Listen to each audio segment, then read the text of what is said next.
Notes from the Underground by Fyodor Dostoyevsky. Part 2, Chapter 10. A quarter of an hour later I was rushing up and down the room in a frenzied impatience. From minute to minute I went up to the screen and peeped through the crack at Lisa. She was sitting on the ground with her head leaning against the bed. It must have been crying. But she did not go away, and that irritated me. This time she understood it all. I had insulted her finally, but there's no need to describe it. She realized that my outburst of passion had been simply revenge, a fresh humiliation, and that to my earlier, almost causeless hatred was added now a personal hatred, born of envy. Though I do not maintain positively that she understood all this distinctly, but she certainly did fully understand that I was a despicable man, and what was worse, incapable of loving her. I know I shall be told that this is incredible, but it is incredible to be as spiteful and stupid as I was. It may be added that it was strange I should not love her, or at any rate appreciate her love. Why is it strange? In the first place, by then I was incapable of love. For I repeat, with me loving meant tyrannizing and showing my moral superiority. I have never in my life been able to imagine any other sort of love, and have nowadays come to the point of sometimes thinking that love really consists in the right, freely given by the beloved object, to tyrannize over her. Even in my underground dreams, I did not imagine love except as a struggle. I began it always with hatred and ended it with moral subjugation. And afterwards, I never knew what to do with the subjugated object. And what is there to wonder at in that, since I had succeeded in so corrupting myself, since I was so out of touch with real life as to have actually thought of reproaching her and putting her to shame for having come to me to hear fine sentiments, and did not even guess that she had come not to hear fine sentiments, but to love me, because to a woman all reformation, all salvation from any sort of ruin, and all moral renewal is included in love, and can only show itself in that form. I did not hate her so much, however, when I was running about the room and peeping through the crack in the screen.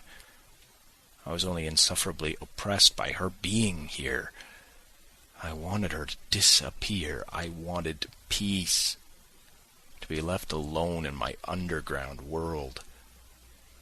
Real life oppressed me with its novelty so much that I could hardly breathe. But several minutes passed and she still remained, without stirring, as though she were unconscious. I had the shamelessness to tap softly at the screen as though to remind her. She started, sprang up, and flew to seek her kerchief, her hat, her coat, as though making her escape from me. 2 minutes later she came from behind the screen and looked with heavy eyes at me. I gave a spiteful grin, which was forced, however, to keep up appearances, and I turned away from her eyes. "Goodbye," she said, going towards the door. I ran up to her, seized her hand, opened it, thrust something in it, and closed it again. Then I turned at once and dashed away in haste to the other corner of the room to avoid seeing anyway. I did mean a moment since to tell a lie, to write that I did this accidentally, not knowing what I was doing, through foolishness, through losing my head. But I don't want to lie. And so I will say straight out that I opened her hand and put the money in it from spite. It came into my head to do this while I was running up and down the room and she was sitting behind the screen. But this I can say for certain, though I did that cruel thing purposefully, it was not an impulse from the heart, but came from my evil brain. This cruelty was so affected, so purposefully made up, so complete a product of the brain, of books, that I could not even keep it up a minute. First I dashed away to avoid seeing her, and then in shame and despair rushed after Lisa. I opened the door in the passage and I began listening. "Lisa! Lisa!" I cried on the stairs, but in a low voice, not boldly. There was no answer, but I fancied I heard her footsteps lower down on the stairs. "Lisa!" I cried more loudly. No answer. But at that minute I heard the stiff outer glass door open heavily with a creak and slam violently. The sound echoed up the stairs. She had gone. I went back to my room in hesitation. I felt horribly oppressed. I stood still at the table, beside the chair in which she had sat, and looked aimlessly before me. A minute passed. Suddenly I started. Straight before me on the table I saw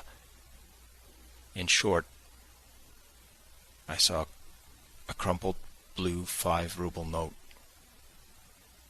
the one I had thrust into her hand a minute before. It was the same note, it could be no other. There was no other in the flat. So she had managed to fling it from her hand on the table at the moment when I had dashed into the further corner. Well, I might have expected that she would do that. Might I have expected it? No. I was such an egoist, I was so lacking in respect for my fellow creatures, that I could not even imagine she would do so.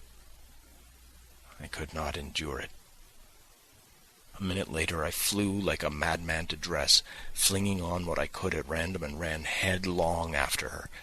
She could not have got 200 paces away when I ran out into the street.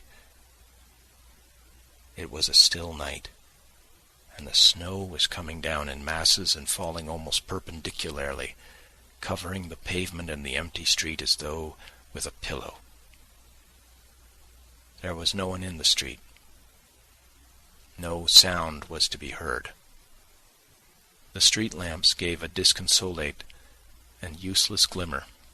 I ran 200 paces to the crossroads and stopped short. Where had she gone? And why was I running after her? Why? To fall down before her, to sob with remorse, to kiss her feet, to entreat her forgiveness? I longed for that. My whole breast was being rent to pieces, and never, never shall I recall that minute with indifference. But what for? I thought. Should I not begin to hate her, perhaps even tomorrow, just because I had kissed her feet today? Should I give her happiness? Had I not recognized that day for the 100th time what I was worth? Should I not torture her? I stood in the snow, gazing into the troubled darkness, and pondered this. "And will it not be better?" I mused fantastically, afterwards at home, stifling the living pang of my heart with fantastic dreams. Will it not be better that she should keep the resentment of the insult forever? Resentment! Why, it is purification. It is a most stinging and painful consciousness. Tomorrow I should have defiled her soul and have exhausted her heart, while now the feeling of insult will never die in her heart. And however loathsome the filth awaiting her, the feeling of insult will elevate and purify her. By hatred, perhaps, too, by forgiveness. Will all that make things easier for her, though? And indeed, I will ask on my own account here an idle question. Which is better, cheap happiness or exalted sufferings? Well, which is better? So I dreamed as I sat at home that evening, almost dead with the pain in my soul. Never had I endured such suffering and remorse. Yet could there have been the faintest doubt when I ran out from my lodging that I should turn back halfway? I never met Lisa again, and I have heard nothing of her. I will add, too, that I remained for a long time afterwards pleased with the phrase about the benefit from resentment and hatred, in spite of the fact that I almost fell ill from misery. Even now, so many years later, all this is somehow a very evil memory. I have many evil memories now, but hadn't I better end my notes here? I believe I made a mistake in beginning to write them anyway. I have felt ashamed all the time I've been writing this story. So it's hardly literature so much as corrective punishment. Why? To tell long stories showing how I have spoiled my life through morally rotting in my corner, through lack of fitting environment, through divorce from real life, and rankling spite in my underground world, would certainly not be interesting. A novel needs a hero, and all the traits for an anti-hero are expressly gathered together here, and what matters most, it all produces an unpleasant impression. For we are all divorced from life. We are all cripples. Every one of us. More or less. We are so divorced from it that we feel at once a sort of loathing for real life, and so cannot bear to be reminded of it. Why, we have come almost to looking upon real life as an effort, almost as hard work, and we are all privately agreed that it is better in books. And why do we fuss and fume sometimes? Why are we perverse and ask for something else? We don't know what ourselves. It would be the worse for us if our petulant prayers were answered. Come, try. Give any one of us, for instance, a little more independence, untie our hands, widen the spheres of our activity, relax the control, and we... Yes, assure you. We should be begging to be under control again at once. I know that you will very likely be angry with me for that, and will begin shouting and stamping. Speak for yourself, you will say, and for your miseries in your underground holes, and don't dare to say all of us. Excuse me, gentlemen. I am not justifying myself with that all of us. As for what concerns me in particular, I have only in my life carried to an extreme what you have not dared to carry halfway.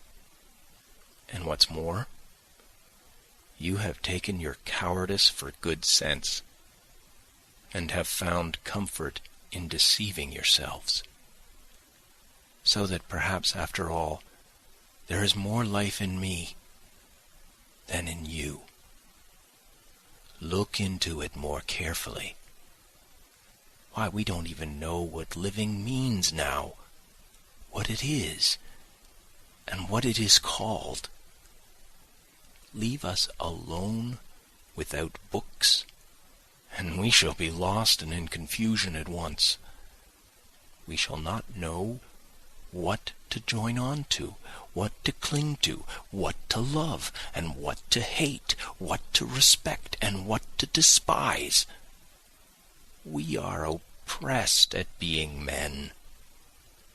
Men with a real individual body and blood. We are ashamed of it. We think it a disgrace and try to contrive to be some sort of impossible generalized man. We are stillborn, and for generations past have been begotten not by living fathers, and that suits us better and better. We are developing a taste for it. Soon we shall contrive to be born somehow from an idea. But enough. I don't want to write more from underground. The notes of this paradoxalist do not end here, however. He could not refrain from going on with them. But it seems to us that we may stop here. End of chapter 10. End of Notes from the Underground.